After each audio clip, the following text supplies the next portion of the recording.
수고하고 무거운 짐진 자들아 다 내게로 오라. 내가 너희를 쉬게 하리라. 나는 마음이 온유하고 겸손하니 나의 멍에를 메고 내게 배우라. 그리하면 너희 마음이 쉼을 얻으리라. 아멘.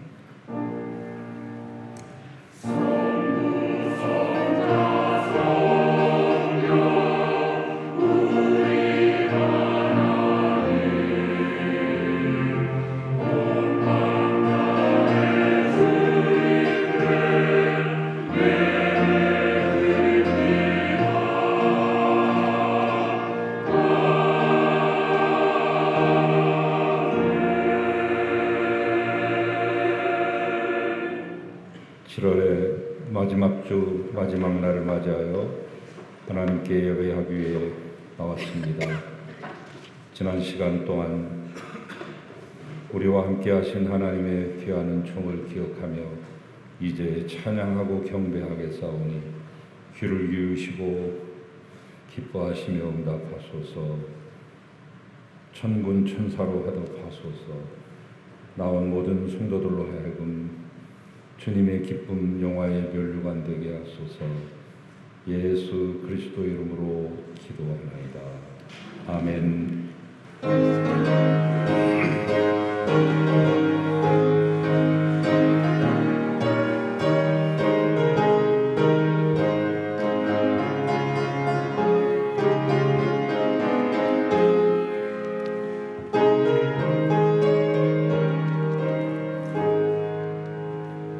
67장을 부르시겠어요? 영광의 왕께.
사도신경으로 고백하시겠습니다.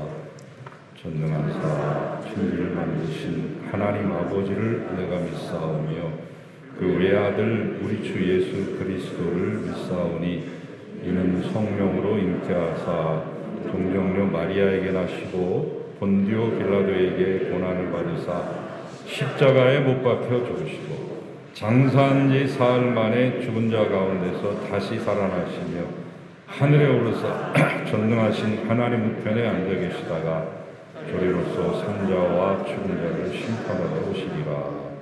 성령을 믿사오며 거룩한 공예와 성도가 서로 고통하는 것과 죄를 사해 주시는 것과 몸이 다시 사는 것과 영원히 사는 것을 믿사옵나이다.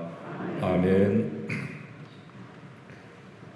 여호와여, 의의 호소를 들으소서.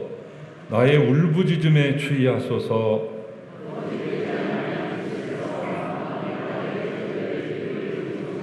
주께서 나를 판단하시며 주의 눈으로 공평함을 살피소서.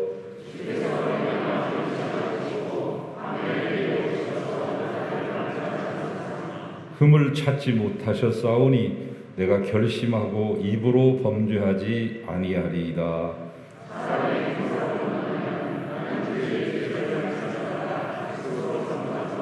포악한 자의 길을 가지 아니하였사오며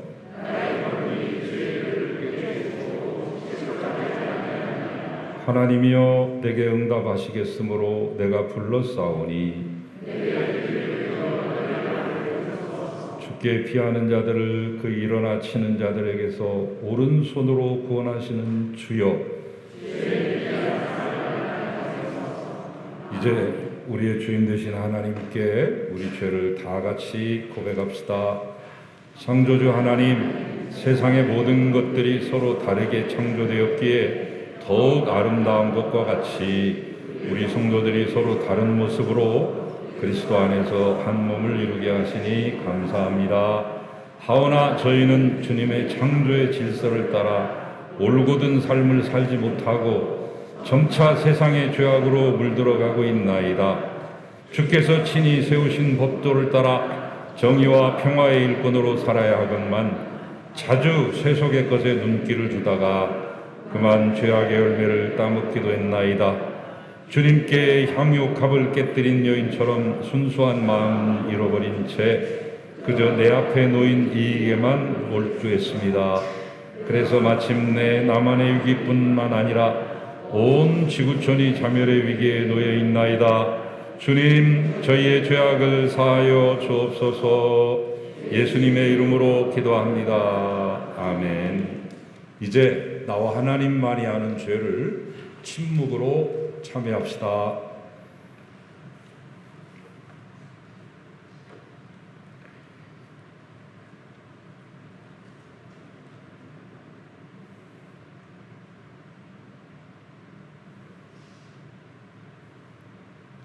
교우 여러분, 하나님의 기쁜 소식을 믿으십시오. 예수 그리스도 안에서 여러분은 용서를 받았습니다. 이제 이 동일한 기쁨을 여러분들의 자매와 형제와 주변의 이웃들에게 전해 주십시오. 아멘.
사랑과 은혜의 하나님, 성령 강림 후 8째 주일로 드립니다.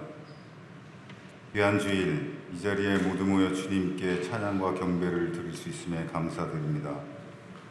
이 모든 것이 하나님의 사랑과 은혜로 이루어지는 것임을 고백하고 감사하는 예배로 인도하여 주시옵소서. 우리의 삶을 주관하시고 인도하시는 주님, 우리의 삶이 아름답고 즐겁고 후회 없는 인생으로 살아가도록 은총 베풀어 주시옵소서. 이 세상을 살아가며 순간순간 많은 어려움에 처하고 있습니다. 그 순간 우리는 하나님께 모든 것을 의탁하고 묻고 의지하고 있는지 되돌아봅니다. 주님의 뜻에 맞게 판단하고 행동하고 있는지 돌아봅니다. 하나님의 말씀은 떠올리지 않고 다른 판단 기준으로 우리가 살아가고 있음을 고백합니다. 사람과의 관계가 우선시되고 나에게 도움이 되는 것을 선택하고 공정과 정의보다는 사익을 먼저 선택하고 살아가는 우리를 긍휼히 여겨 주시옵소서.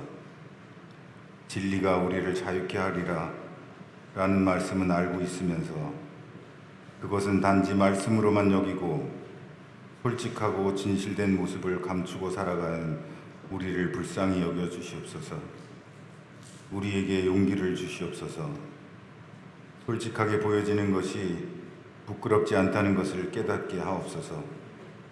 진리를 외면하지 않을 용기가 필요합니다. 주님, 우리를 긍휼히 여기시어 우리에게 용기와 믿음을 내려 주옵소서. 부족한 믿음으로 용기 내어 행동하지 못하는 우리에게 불같은 성령의 믿음이 가득하여 지기를 소망합니다. 성령의 인도하심과 믿음의 기도로 인내하고 결단하여 승리하는 삶이 되도록 인도하여 주시옵소서. 주여 우리를 붙잡아 주시고 우리 인생이 아름답고 후회 없는 삶으로 살아가도록 은총 베풀어 주시옵소서. 하나님 말씀을 믿고 따르는 것이 세상 어떤 것보다 당당하고 떳떳하게 살아가는 것이라는 지혜를 알게 하옵소서. 부끄럼 없는 순간순간으로 기쁘게 살아가는 축복을 내려 주옵소서. 주님, 교회를 통하여 이 땅을 구원하는 문으로 삼으셨으니 이 성암교회를 통하여 많은 영혼이 구원을 받고 하나님 나라가 임하게 되기를 원합니다. 하나님의 사랑과 믿음이 이 성암교회의 모든 성도들과 이웃에게 전하여지는 역사가 나타나게 하옵소서. 구역 모임을 통하여 성도 간의 교제가 더욱 왕성하게 하시고 서로의 간증과 믿음을 나누는 귀한 모임으로 부흥시켜 주시옵소서. 힘들고 지친 교우들을 위로하는 시간이 되게 하시고 하나님의 말씀을 나누며 성숙한 교인으로 성장하는 모임이 되게 하옵소서. 남녀 신도회와 교회학교, 청년회의 모든 행사들과 봉사자들을 지켜주시고 준비하는 모든 손길에 축복과 은총 내려 주시옵소서. 어려운 환경과 부족한 인원 속에서도 주님에 대한 믿음으로 용기 내고 있는 많은 분들을 기억하시고 그들에게 위로와 은혜로 감사하는 삶이 되게 하옵소서.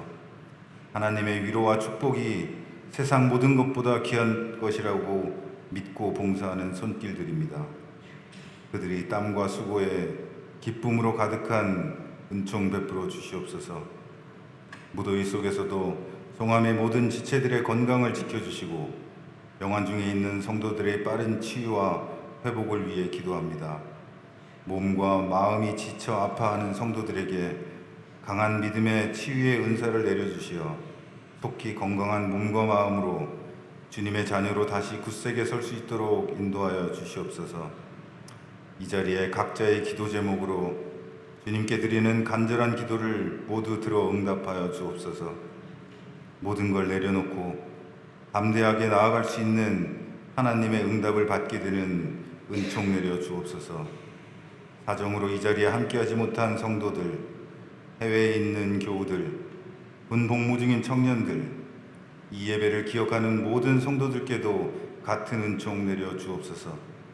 목사님을 통하여 전하여지는 말씀이 우리의 심령이 회복되고 지치고 목마른 우리에게 생기를 불어넣는 주님의 말씀이 되게 하시고 그 말씀을 통하여 또 한 주간 담대히 살아갈 수 있는 용기가 되게 인도하여 주시옵소서. 마음을 다하고 뜻을 합하여 주님께 영광 드리는 시온성가대의 찬양을 기쁘게 받아주시며 부르는 이는 믿음의 고백이 되게 하시고 듣는 성도들에게 은혜와 감동의 시간이 되게 하옵소서.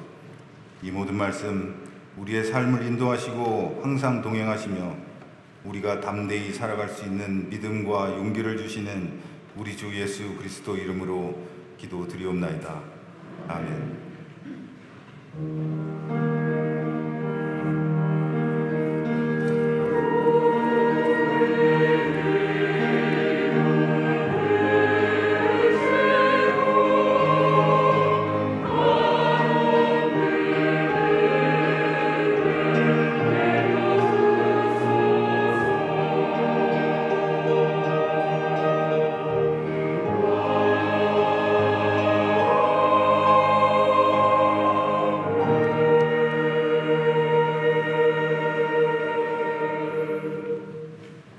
우리 주 예수 그리스도께서 주시는 은혜와 평강이 넘치는 한 주 되시기를 빕니다. 샬롬.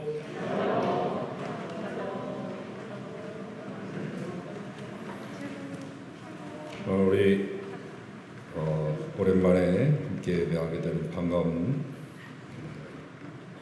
형제를 소개하고 또 광고를 이어가도록 하겠습니다.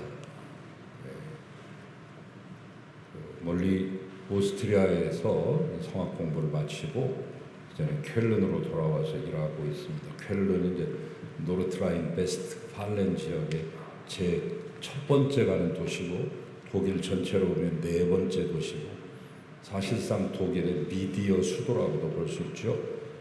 쾰른의 대성당이 유명한데 600년 동안 지었으니까 어마어마한 전통 있는 도시에서 일하고 있다니까 참 반갑게 맞이했습니다.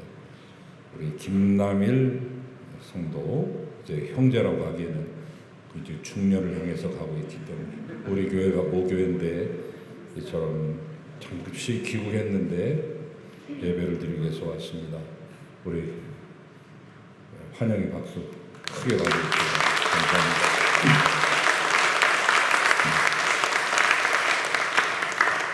올 때마다 찬양을 불러주셨는데 들을 때마다 일취월장하는 모습을 보고 우리 모두 다 함께 기뻐했는데 오늘 또 봉헌송을 준비했습니다. 이 광고가 마치면 바로 나와서 봉헌송으로 하나님께 영광 돌릴 텐데 우리 김남일 성도 가는 앞길에 하나님의 은총이 함께 하시기를 빌고 여러분도 격려해 주시고 축복해 주시면 고맙겠습니다. 기왕 교우 소식 먼저 했으니까 황성녀 권사님 척추 어머님을 간호하시던 중에 어머님을 이렇게 세우는 중에 좀 척추에 무리가 가셨나 봐요. 그래서 부러져서 수술을 하셨습니다.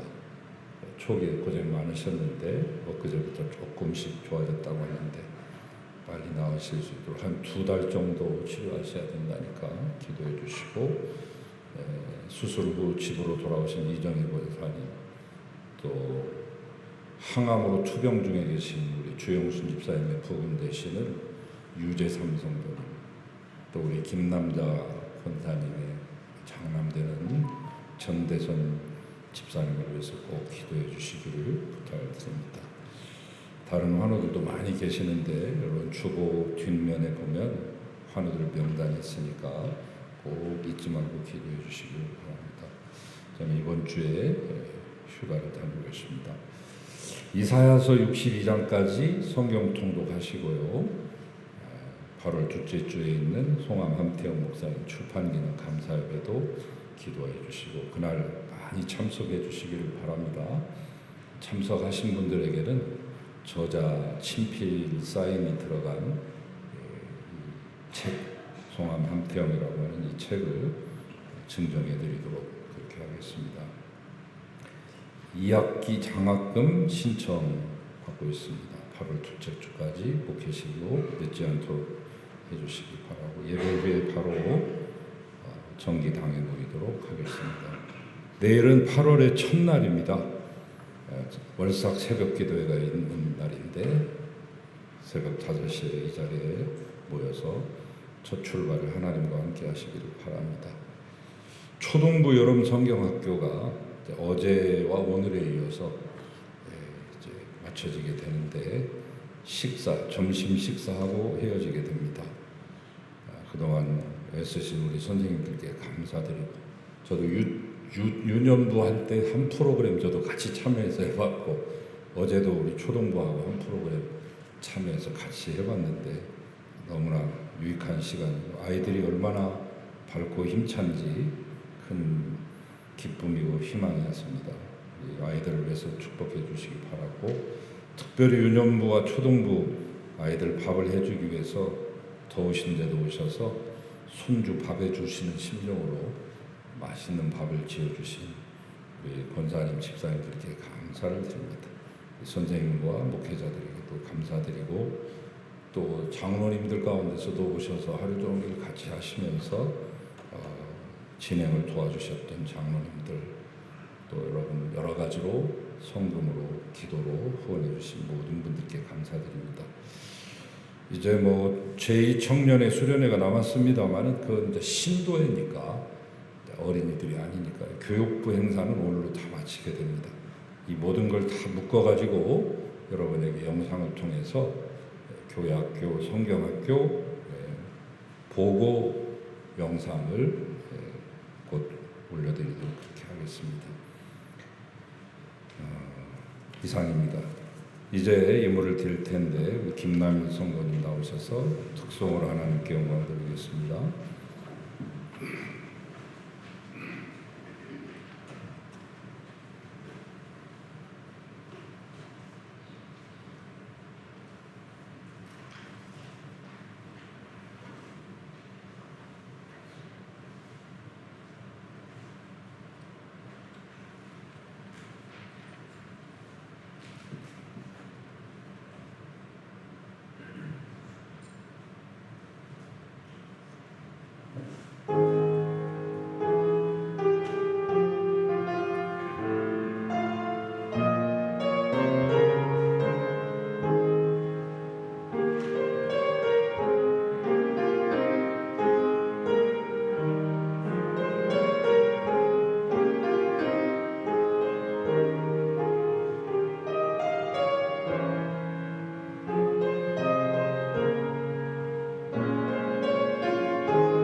것이 주의 은혜임을 알고 이 귀한 감사를 담아 예물을 드립니다.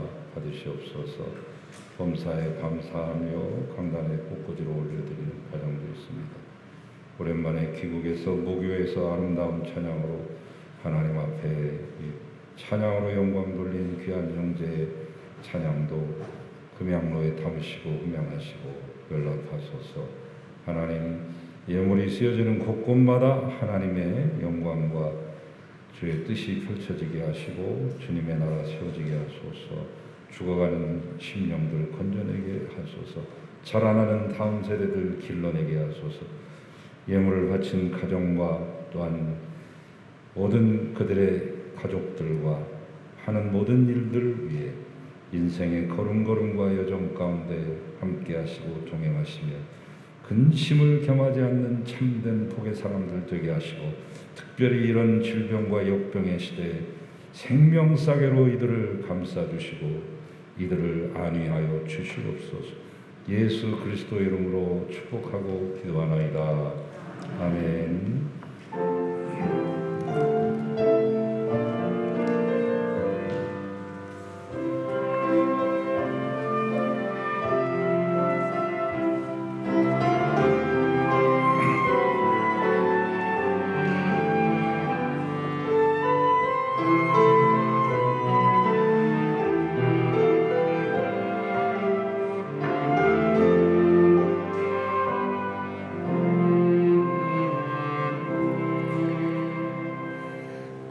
이제 하나님의 말씀을 받겠습니다. 오늘 우리에게 주시는 하나님의 말씀은 시편 46편 10절과 11절 말씀입니다. 받들었습니다. 이르시기를 너희는 가만히 있어 내가 하나님 됨을 알지어다. 내가 문나라 중에서 높임을 받으리라. 내가 세계 중에서 높임을 받으리라 하시도다. 만군의 여호와께서 우리와 함께 하시니 야곱의 하나님은 우리의 피난처시로다. 아멘. 주님의 말씀입니다.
아멘.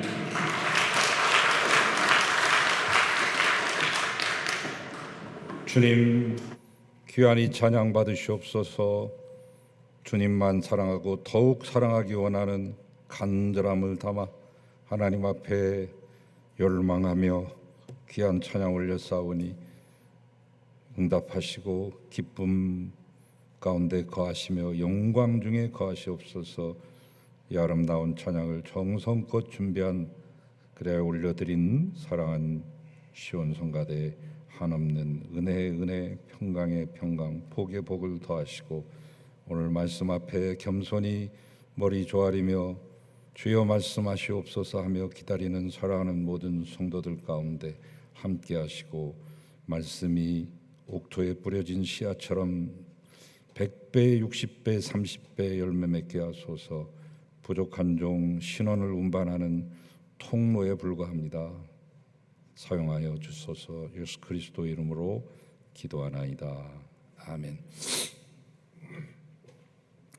성경을 읽어 내려가다 보면 의외로 쉼에 관한 말씀들이 많다라고 하는 것을 발견하게 됩니다. 시작부터 끝까지요.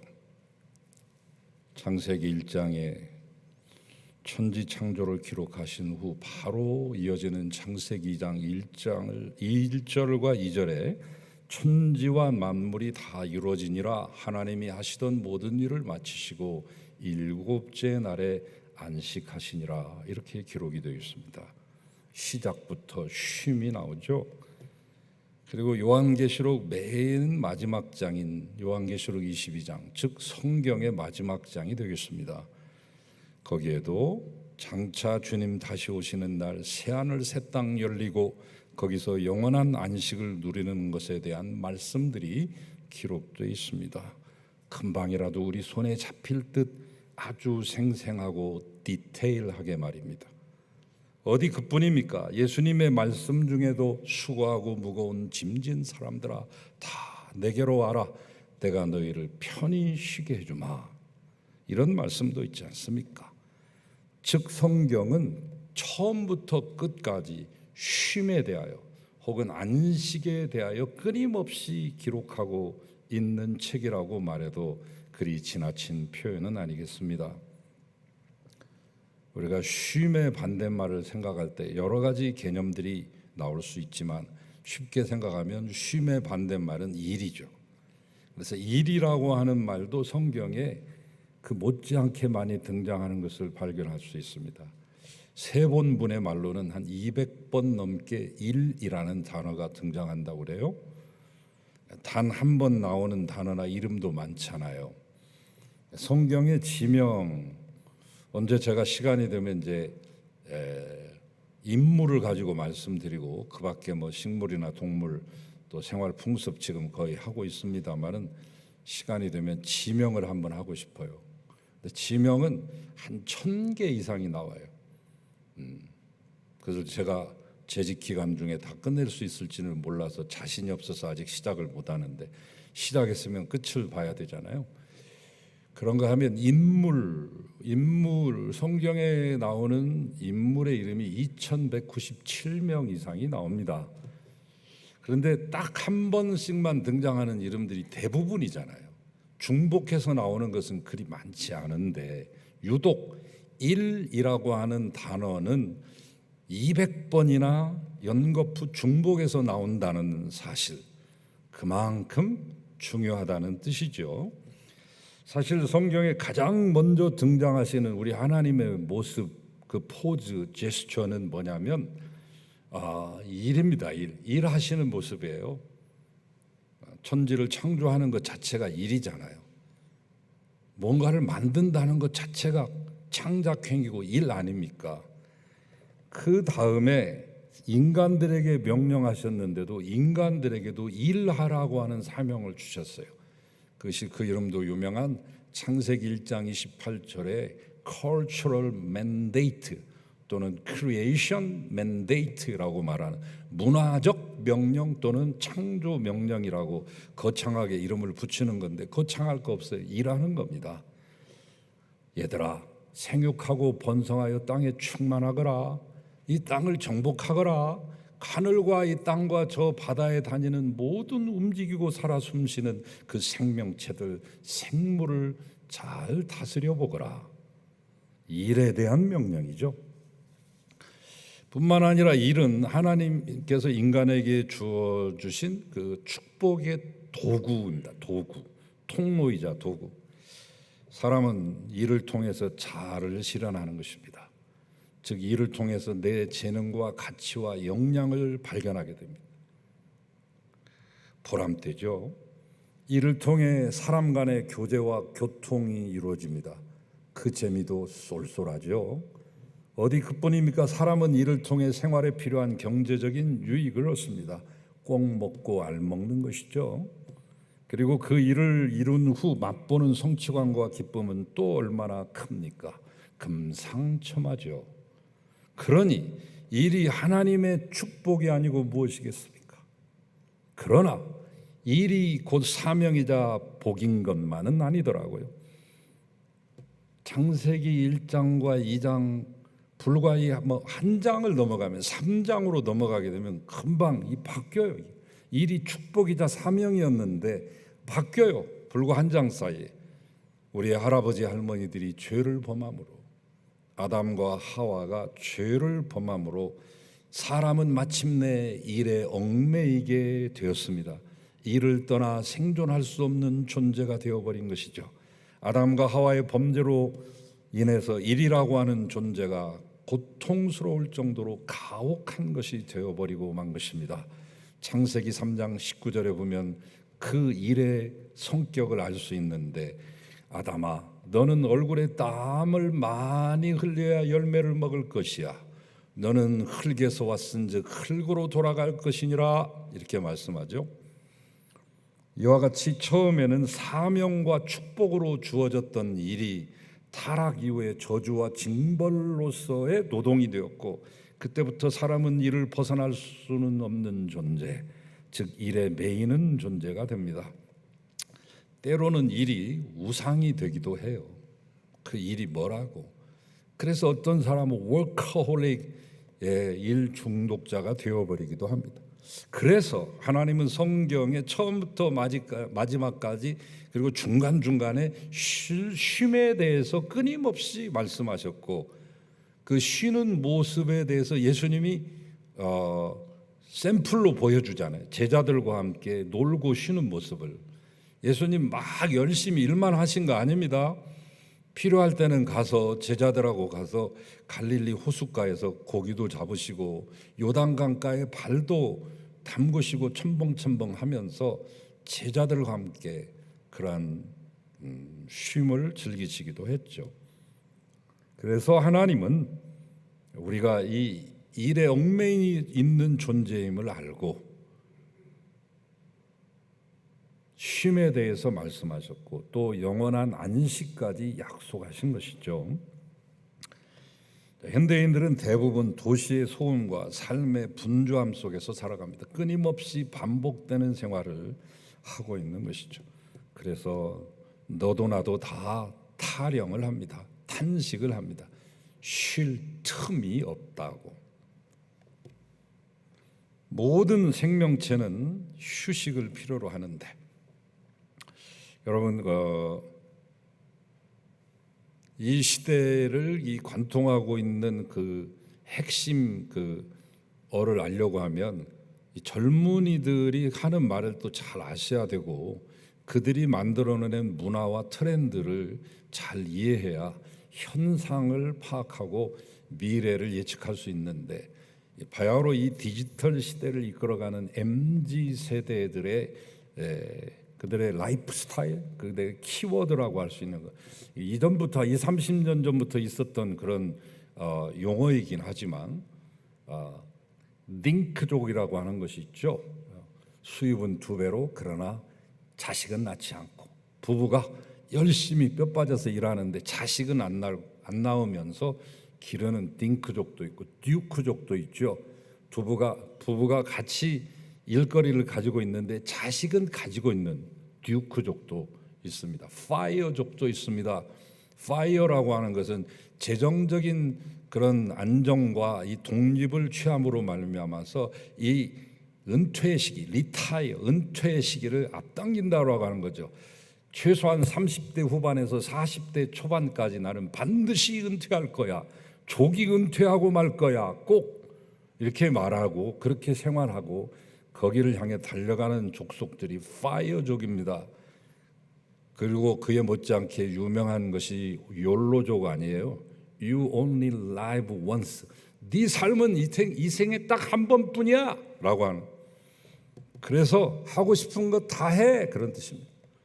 죽은 시인의 사회에서 그 선생님이 아이들에게 외쳤던 라틴어 격언처럼 카르페 디엠, 현재를 즐기거라 라고 하는 것이 그들의 삶의 목표가 되는 이런 트렌드들이 있는데, 워커홀릭, 아까 말했던 일 중독자들이 우울증에 걸릴 확률이 그렇지 않은 사람보다 훨씬 더 많죠. 여러 가지 요인이 있습니다. 잠을 못 자고 또 먹는 것도 시원찮고 하니까 몸에 이제 자연 이상이 오는 건데, 제일 중요한 것은 뭐냐면 휴식 모드가 반란을 일으키기 때문에, 의학적인 용어로 말하면 부교감 신경에 이상이 생김으로 말하면 이 뇌에서 이 부교감 신경을 통해서 쉬어라, 좀 내지간히 일하고 좀 쉬어, 이제는 쉴 때도 됐잖아, 선 넘네, 고만 서 라고 말하는 이 기능을 거스르는 거죠. 휴식 모드에 반란이 일어나는 것이죠. 그래서 워커홀릭 걸린 사람들이, 우울증 환자들이 많은 것입니다. 일 열심히 많이 해도 우울증이 와요. 그래서 요즘 휴식과 활동의 이 밸런스가 깨지는 건데, 그래서 추구하는 것이 워라밸 아니겠습니까? 일과 삶의 균형이라고 하는 거예요.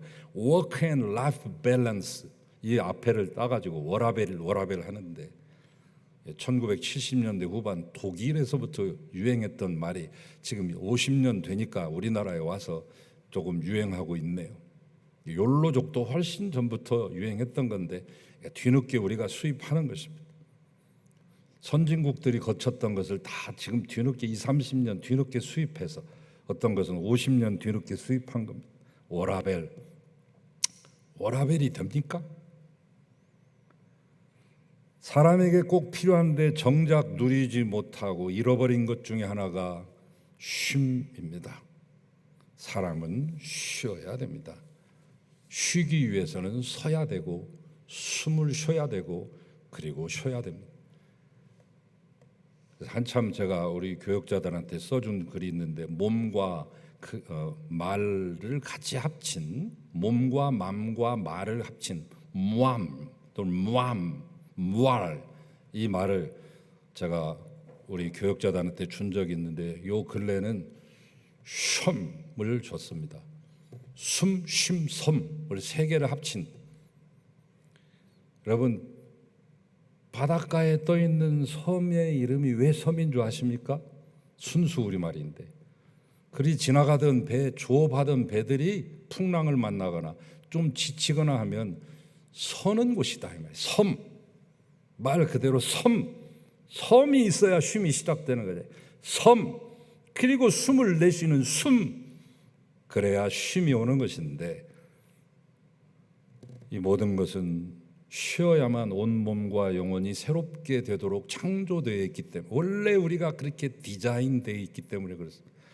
여러분, 자세히 보면 성경이 말하는 쉼은 일의 중단으로서의 쉼만이 아니더라고요.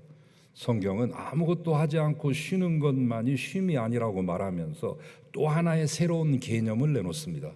그것을 우리에게 선보입니다. 이 단어가 안식이 되겠습니다.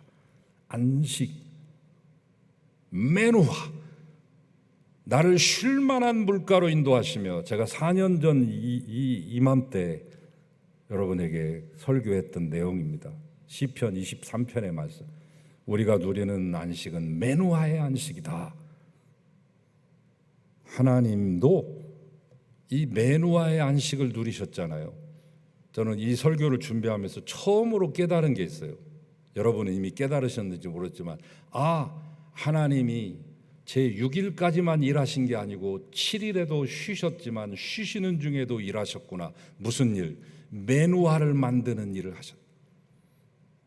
안식을 만드셨어요. 제7일에는. 그리고 그 제7일인 안식에 당신이 친히 제일 최초로 먼저 인간과 함께 그 안식을 같이 맛보는, 일하면서 쉬면서 일하고 일하면서 쉬셨던 모범을 보여준 그 날이 바로 제7일, 창조 제7일. 쉼은 일을 멈추는 것, 섬에서부터 시작하죠. 한 걸음 뒤로 물러나는 것 쉼이죠. 잠시 일을 잊어보는 것 쉼이죠. 그러나 안식은 거기에 그치지 않습니다. 일을 멈추기는 하는데 하나님 안에서 멈추는 것입니다. 열심히 일하고 주님 품으로 돌아가는 것입니다. 이것이 성경이 말하고 있는 진정한 쉼이요 안식인데, 올 여름에 여러분에게 이런 의미에서의 안식이 주어지기를 주의 이름으로 축원합니다. 자, 오늘 본문이 되는 시편 46편 말씀은 시편 84편을 지은 고라 자손과 같은 동일한 인물은 아니고 고라, 레위 자손인데 성막의 잡다한 업무를 감당하는 그런 족속이죠. 근데 그 고라라고 하는 그 후손, 고라라고 하는 이름을 가진 후손 중에 한 분이 지은 시예요. 근데 이 시편 46편의 상황을 보면 이게 보통 심각한 게 아닙니다. 원수들의 전쟁 도발로 인한 환난 중에 있습니다. 마치 우리나라 임진왜란 끝나고 정유재란 생긴 것이 지금 명량에 의해서 한산도 나왔잖아요. 한산 대첩이 없었으면 우리나라가 있었을까요? 저와 여러분이 여기 있었을까요? 아니, 우리가 한국인으로 존재할 수 있었을까요? 태어났어더라도 우리는 일본인으로 살았을 겁니다. 그만큼 중요한 것, 세계 제4대 해전 중 하나로 꼽히는 한산, 일본인들에게는 악몽이요 우리에게는 희망이요 한 줄기 빛이 되었던 그 한산이 있습니다마는 이순신 장군이라도 있었으니까 그나마 좀 버틴 건데, 여러분 풍전등화와 같은 이 조급의 운명, 적군들이 성을 완전히 뺑뺑 둘러싸가지고 완전포위해서 식량이 채 조달되지 못해 굶어 죽어가고 있는 형국, 밥을 달라고 울부짖고 떼쓰는 자식들의 모습을 바라봐야만 했던 에미의 그 마음. 근데 이런 상황에서 시인은 이렇게 말하고 있어요. 3절에 우리는 두려워하지 아니하리로다. 그 이유는 무엇이냐? 1절과 7절에 하나님은 피난처에 우리의 힘이시라. 7절에서 만군의 여호와께서 자기 자신과 함께하기 때문이다. 11절 말씀에서 만군의 여호와께서 나와 함께하시며 나의 피난처가 되시기 때문이다. 비슷한 말을 3번 반복해. 1절, 7절, 11절에서 그만큼 자기의 확신이 틀림이 없다. 강력한 자기 확신이죠. 함께하시는 하나님께서 반드시 피할 것을 주시고 이길 길을 주실 줄을 믿었기 때문이죠. 그래서 오늘 본문이 되는 10절, 11절 말씀이 이 시편 46편의 최종 결론이에요. 이게 클라이막스고 핵심입니다. 딱 2개로 요약돼요. 너희는 가만히 있어라. 또 하나는 내가 하나님 됨을 알지어다. 이렇게 말하고, 가만히 있다고 하는 말의 정확한 의미는 그만두다, 멈추다, 내버려두다, 힘을 빼다. 너의 노력 자체를 멈추어라. 너의 도모와 동작을 그만 멈추어라. 동작 그만. 적들과 문제 앞에서 긴장하고 힘주지 말고 힘 완전히 빼라. 힘 빼.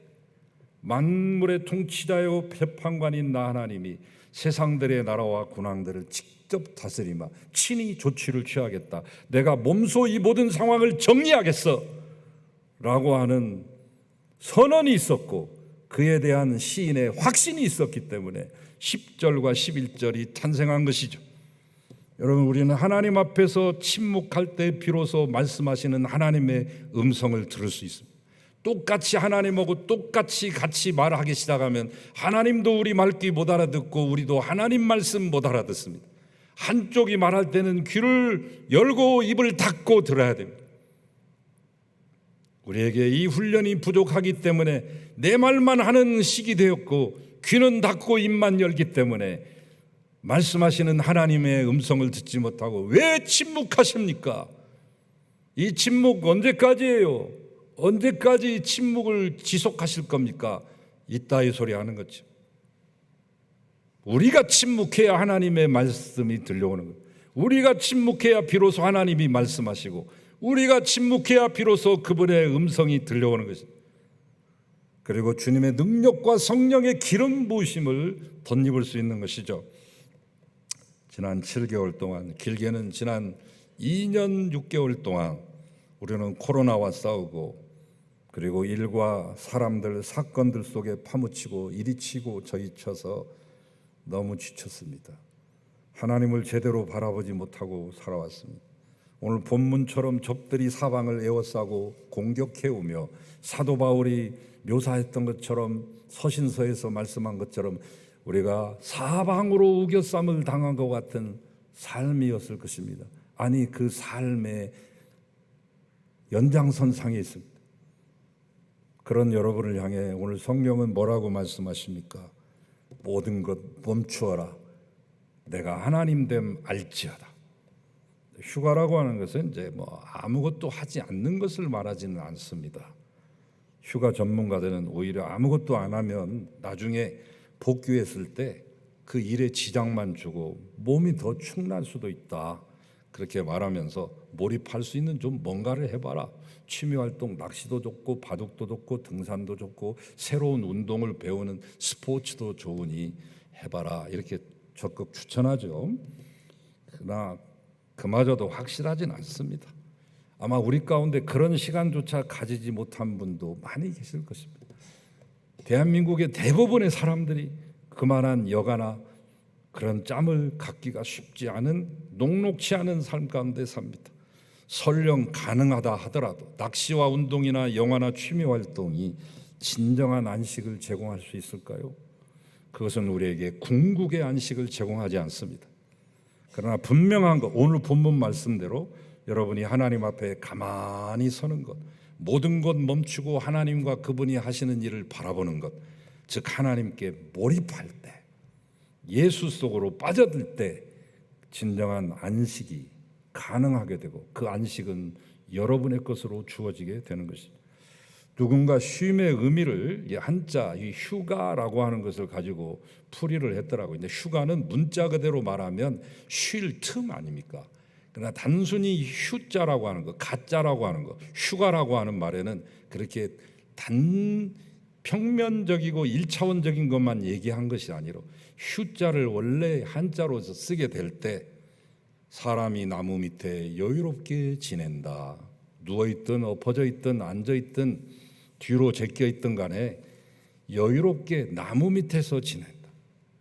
생각도 하고 글도 읽으면서 보내는 것이 휴가라고 하는 휴자의 단어의 그 의미죠.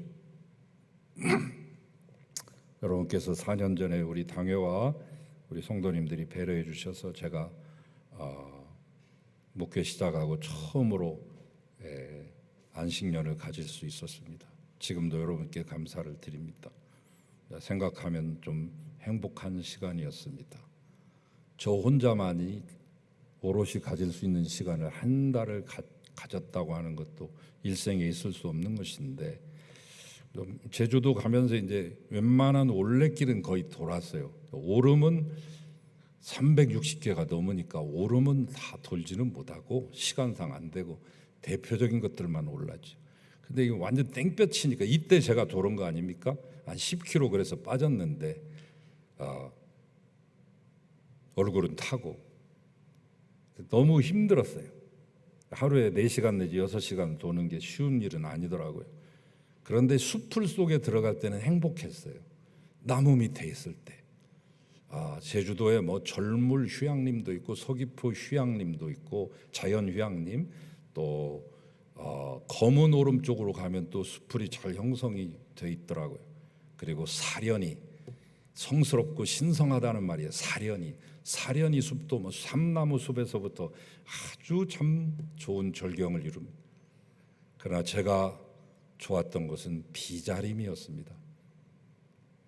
한자의 비자, 안일비자처럼 생겼다고 해서 나무 가진 잎을 보니까 아니나 다를까 그렇게 생겼다. 쭈뼛쭈뼛 다 서가지고 키가 높진 않아요. 삼나무처럼 전나무처럼 웅장하고 높진 않습니다.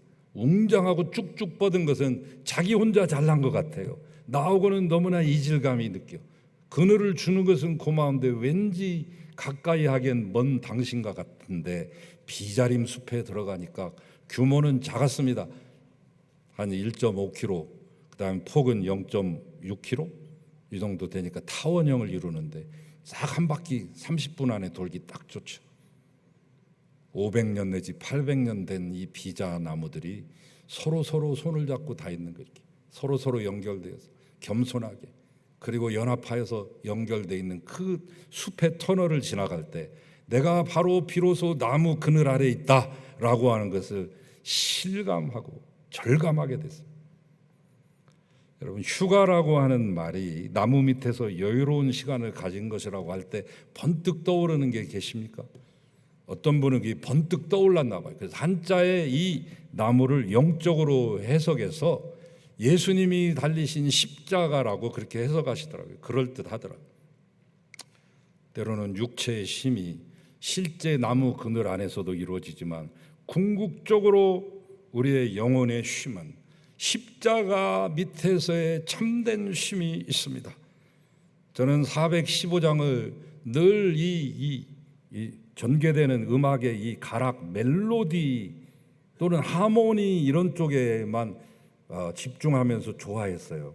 근데 이번 이 설교를 준비하면서 처음으로 가사에 제가 집중하게 됐어요. 가사에 처음 은혜 받은 거예요. 평생 이 노래 불렀는데 가사에 처음 은혜 받았다고요. 십자가 그늘 밑에 나 쉬기 원하네. 저 햇빛 심이 쬐이고 또 짐이 무거워. 이 광야 같은 세상에 늘 방황할 때 주 십자가 그늘에 내 쉴 곳 찾았네. 매노아 참된 십자가, 참된 쉼과 안식은 바로 십자가 아래서 주님과 주님의 하셨던 일을 깊이 묵상하는 데서부터 시작되고 완성되는 것입니다. 그러므로 여러분, 하던 일을 잠시 멈추시고 굳이 휴가를 안 가더라도 우리가 유명 계곡이나 명산이나 유명 해수욕장을 가지 않더라도 가장 휴가다운 휴가를 보낼 수 있는, 가장 여름다운 여름을 그렇지 않더라도 보낼 수 있다는 것을 여러분이 친히 여러분의 몸으로 증명해 보이십시오. 무엇보다도 하나님을 주목하시고 그분을 점차 알아가시기 바라고, 그럴 때 진정한 안식과 회복이 여러분 가운데 임하실 것이며 이 나라와 민족에게도 임하게 될 줄로 믿습니다. 이것을 경험하는 여러분들이 되시기를 축원합니다. 하나님 감사합니다. 우리가 진정으로 하나님 안에서 참 안식을 얻는 방법을 알게 하시고, 이번 여름 유난히 덥기도 하고 장마도 있고 태풍도 있고 코로나도 떠나가지 않는 짜증스러운 여름이지만 주님을 가까이 함으로 거뜬히 이겨내는 삶이 되게 하소서. 우리와 함께 하시고 지켜주시고 복 주시는 예수 그리스도의 이름으로 기도하나이다. 아멘.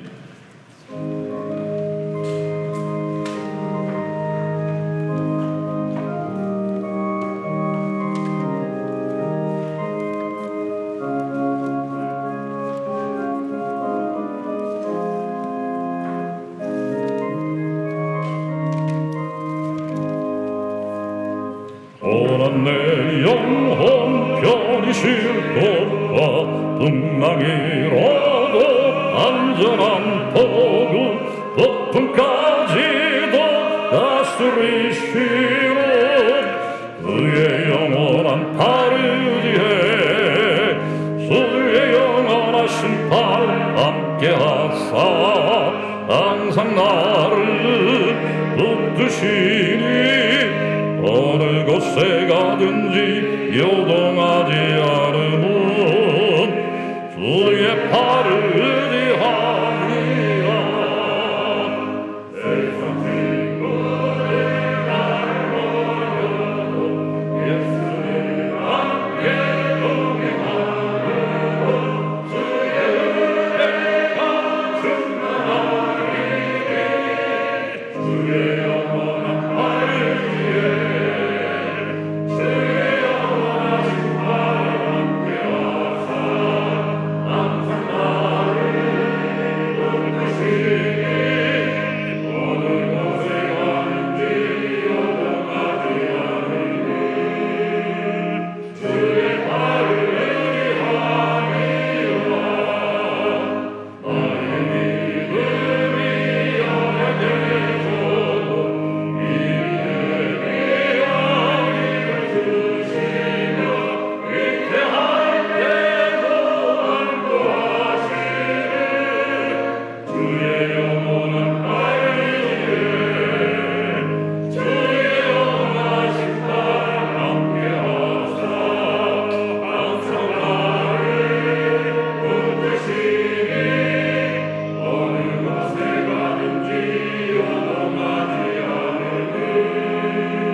이제는 주 예수 그리스도의 은혜, 아버지 하나님의 사랑, 참 쉼과 안식의 길로 인도하시고 교제하시는 성령님의 은총이 오늘 예배하는 모든 성도들, 이 땅의 아픔을 가지고 병들어 또한 시험 중에 있고 침륜에 빠져 있는 귀한 우리의 형제들, 이단 사설의 아버지와 얽매여서 헤어나오지 못하고 있는 우리의 이웃들까지, 주님을 알지 못하는 수많은 미전도 종족들 위에까지 이제로부터 영원히 함께 하시기를 간절히 축원하옵나이다.